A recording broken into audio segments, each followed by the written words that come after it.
Assalamualaikum warahmatullahi wabarakatuh. Pada hari ini, saya, Muhammad Amar dan Muhammad Izzul Iman akan membentangkan hasil kerja lapangan geografi. Pertama sekali, saya ingin memulakan dengan penghargaan. Kami ingin merakamkan ucapan setinggi-tinggi terima kasih kepada Pengetua Sekolah Menengah Sains Kuala Batas, iaitu Encik Azlan Noor, kerana memberi kebenaran kepada kami dan rakan-rakan yang lain untuk menjalankan kerja lapangan ini. Kami juga ingin mengucapkan ribuan terima kasih kepada guru geografi kami, iaitu Puan Hafizah, kerana banyak memberi bimbingan dan tunjuk ajar kepada kami sehingga kerja lapangan ini dapat dilaksanakan dengan jayanya. Tidak ketinggalan juga ucapan terima kasih ditujukan kepada kedua-dua ibu bapa kami kerana banyak memberi sokongan kepada kami. Akhir sekali, ucapan terima kasih juga ditujukan kepada rakan-rakan seperjuangan kami dan semua responden serta orang sumber kami di Teluk Air Tawar yang banyak memberi bantuan dan kerjasama kepada kami sepanjang kerja lapangan ini dijalankan. Untuk pendahuluan pembentangan kami telah memilih tajuk Amalan Kita Semula di Teluk Air Tawar, Pulau Pinang sebagai tajuk kajian kami. Hal ini kerana amalan kita semula merupakan satu amalan penting yang sedang dititik beratkan di negara kita.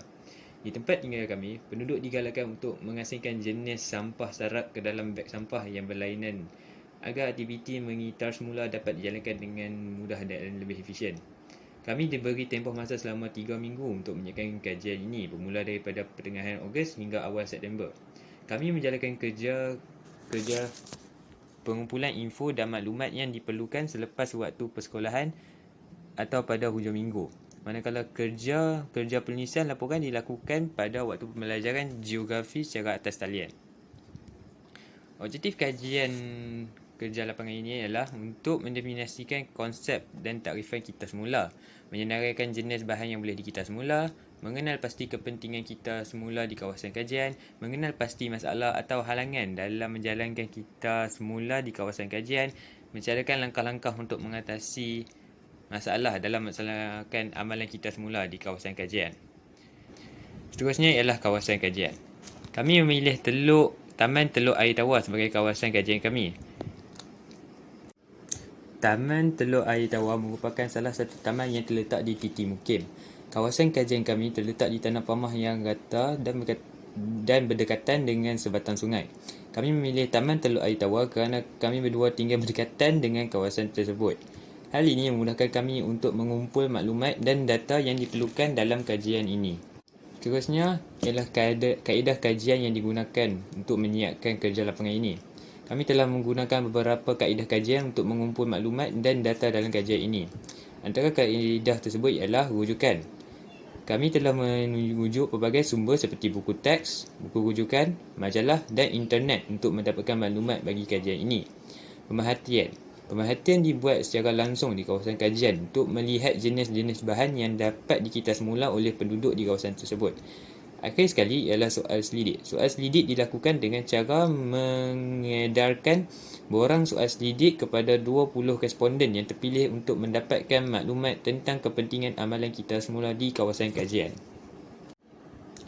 Berikut ialah hasil kajian yang kami dapat temui, iaitu menurut Kamus Pelajar edisi kedua, kita semula bermaksud kaedah atau teknik untuk memproses bahan-bahan seperti kertas, botol dan tin yang telah digunakan untuk menghasilkan barangan baharu yang dapat digunakan semula.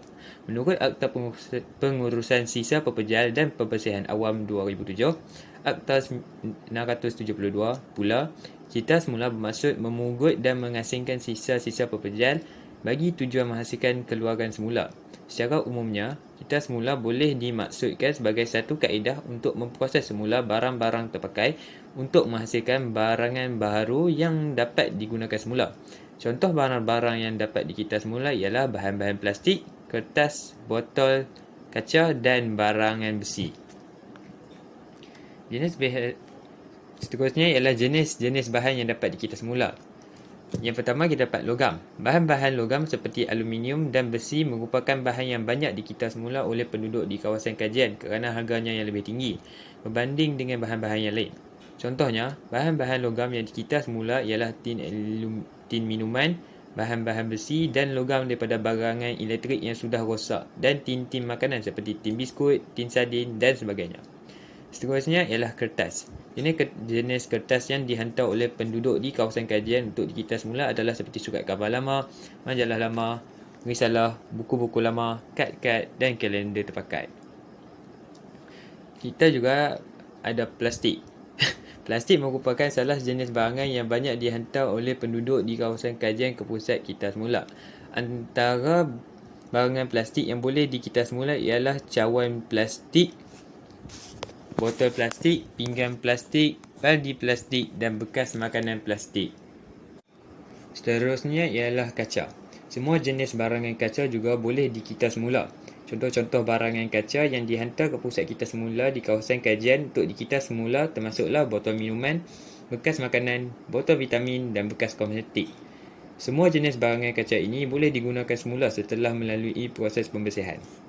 Akhir sekali ialah getah. Selain daripada barangan plastik, barangan getah seperti tayar-tayar kenderaan, pelampung, hos air dan tip basikal juga memerlukan bahan-bahan yang dihantar oleh penduduk di kawasan kajian untuk dikita semula. Seterusnya ialah berkenaan kepentingan amalan kita semula. Pertama, ia dapat menjimatkan kos dan sumber alam. Amalan kita semula sangat penting kerana dapat menjimatkan kos dan sumber alam. Hal ini kerana dengan melaksanakan kita semula, jumlah sampah sarap yang terpaksa dikutip dan dihantar ke tempat pelupusan sampah semakin berkurang. Dengan cara ini, kita dapat menjimatkan kos pengurusan dan penyelenggaraan sampah yang terpaksa ditanggung oleh majlis pembandaran di kawasan tersebut. Selain menjimatkan kos, kita semula juga dapat menjimatkan penggunaan sumber alam yang semakin kekurangan. Sebagai contoh, untuk menghasilkan 1 tan kertas, sebanyak 17 pohon pokok terpaksa ditebang. Oleh yang demikian, dengan mengita semula kertas, kita dapat menjimatkan bilangan pokok yang terpaksa ditebang. Melalui cara ini, kita dapat memelihara sumber hutan di negara kita dan mewariskan khazanah hutan yang tidak bernilai ini kepada generasi yang akan datang. Seterusnya ialah untuk menceriakan persekitaran. Amalan kita semula sangat penting kerana dapat menceriakan persekitaran tempat tinggal kita. Melalui perhatian kami, kita semula dapat membantu menceriakan persekitaran alam sekitar di kawasan kajian daripada longgokan sampah sarap yang menyakitkan mata. Hal ini kerana apabila bahan-bahan terbuang seperti botol-botol minuman plastik, kertas, surat khabar lama dan tin makanan dikutip untuk dikita semula, secara tidak langsung dapat mengurangkan bilangan sampah sarap yang terdapat di kawasan kajian. Dengan cara ini, kita dapat memastikan alam sekitar kawasan persekitaran kita semakin bersih, ceria dan indah. Seterusnya ialah mengurangkan pencemaran. Kita semula sangat penting kerana dapat mengurangkan pencemaran alam sekitar yang berpunca daripada sampah sarap yang dibuang oleh penduduk ke dalam tong sampah atau tapak-tapak pelupusan sampah. Melalui soal sijil yang dijalankan, didapati sebanyak 35% daripada responden mendapati bahawa amalan kita semula yang dijalankan oleh penduduk di kawasan kajian dapat mengurangkan masalah pencemaran yang disebabkan oleh sampah sisa pepejal seperti kertas, plastik, kotak, kaca, aluminium dan sebagainya.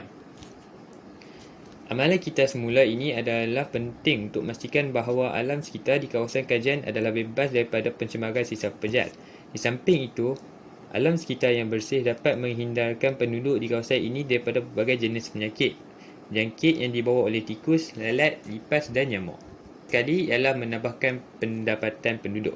Melalui soal selidik yang dijalankan, didapati bahawa sebahagian besar daripada responden berpendapat bahawa amalan kita semula dapat menambahkan pendapatan penduduk.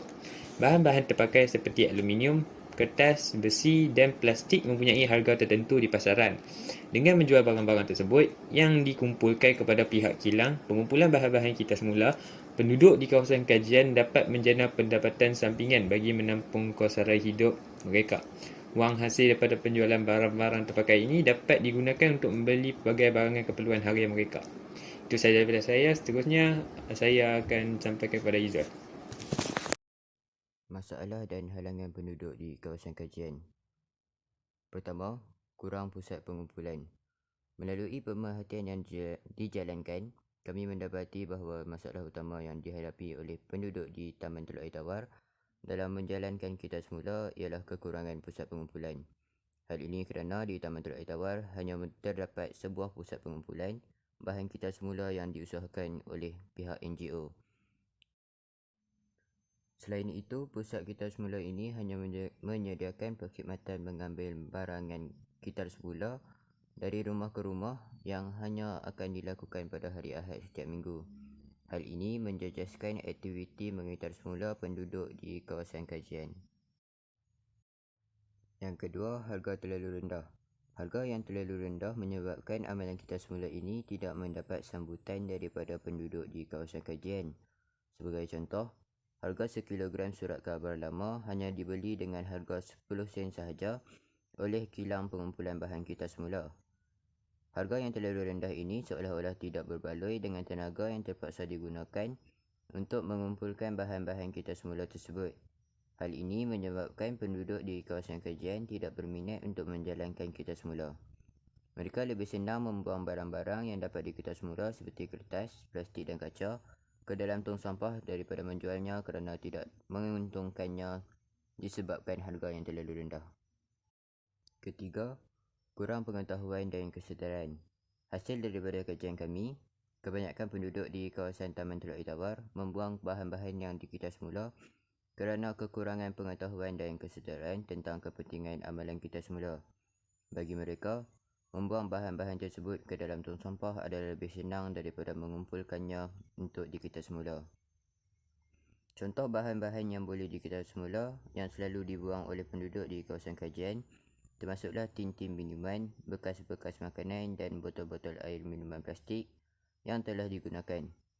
Bagi sesetengah penduduk di kawasan ini, mengumpul bahan-bahan yang boleh dikita semula ini hanya membuang masa dan tenaga mereka sahaja dan tidak memberi apa-apa kepentingan atau keuntungan kepada diri mereka.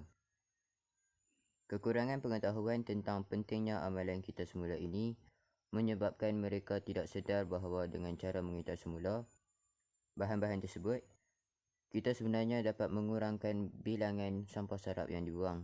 Usaha ini seterusnya dapat memelihara alam sekitar daripada pencemaran sisa-sisa pepejal. Akhir sekali adalah sikap penduduk. Hasil daripada pemerhatian kami, masalah utama amalan kita semula ini kurang mendapat sambutan di kawasan kajian adalah disebabkan oleh sikap sesetengah penduduk yang malas untuk mengasingkan bahan-bahan kita semula mengikut jenisnya dengan sisa-sisa buangan yang lain. Mereka lebih suka melonggokkan semua sisa pepejal seperti kertas, plastik dan kaca serta sisa-sisa makanan ke dalam satu tong sampah yang sama tanpa mengasingkannya mengikut jenisnya. Sikap penduduk tidak mementingkan amalan kita semula ini menyebabkan mereka membuang begitu sahaja semua barangan yang boleh dikita semula atau membakarnya tanpa menghantarnya ke pusat kita semula yang terletak di kawasan kajian. Seterusnya adalah langkah-langkah mengatasi masalah. Yang pertama, kempen. Sebanyak 5 orang responden berpendapat bahawa pelbagai kempen mengenai kepentingan kita semula patut dipergiatkan di kawasan kajian. Contoh kempen kesedaran yang boleh diadakan seperti kempen Hari Alam Sekitar, kempen Hari Kita Semula dan kempen Hari Tanpa Beg Plastik. Tujuan kempen kesedaran ini diadakan adalah untuk menyedarkan masyarakat di kawasan ini tentang pentingnya usaha memelihara alam sekitar untuk generasi akan datang. Selain itu, kempen kesedaran ini juga bertujuan untuk melahirkan masyarakat yang lebih peka dan prihatin terhadap segala usaha kita semula yang dijalankan di kawasan ini.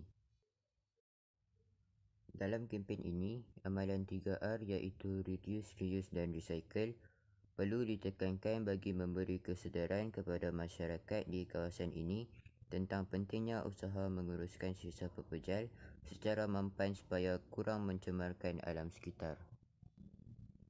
Yang kedua, menyediakan pusat pengumpulan. Daripada kajian yang dijalankan, kebanyakan responden berpendapat bahawa pihak berkuasa tempatan patut memperbanyakkan pusat pengumpulan kita semula dalam usaha untuk menarik penduduk di kawasan kajian dalam mengamalkan amalan kita semula.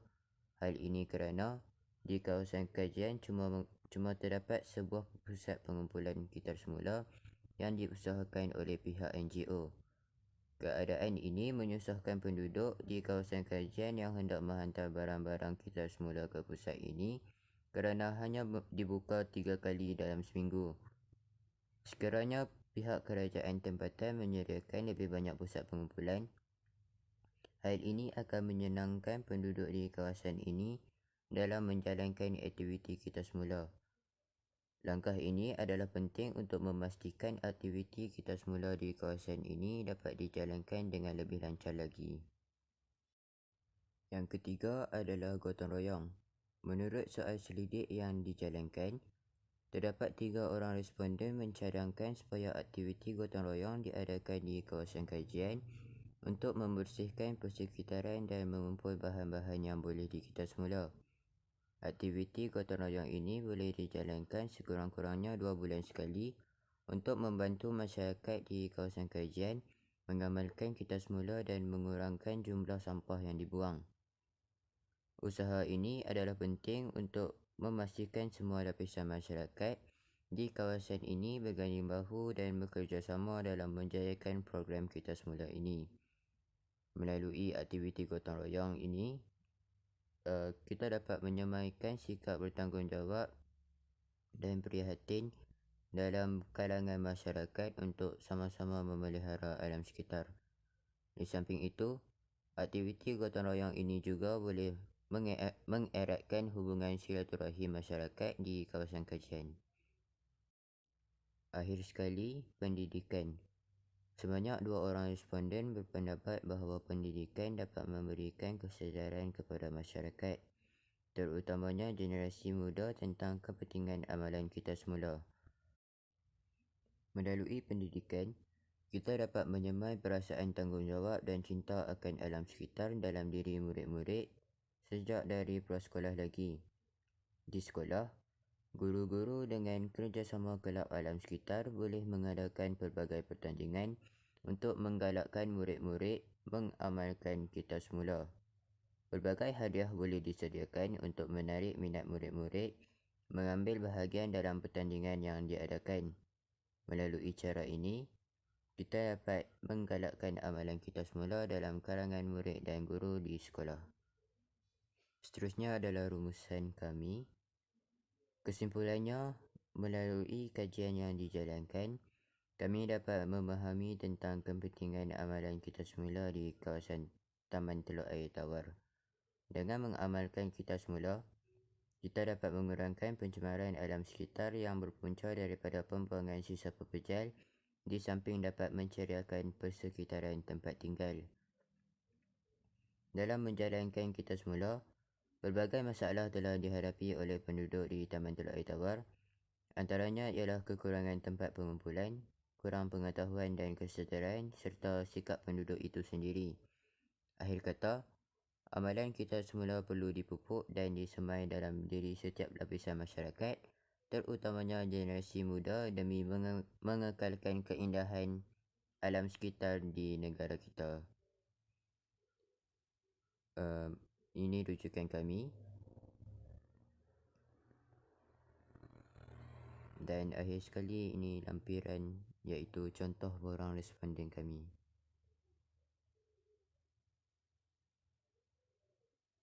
Itu sahaja daripada kami. Sekian, terima kasih.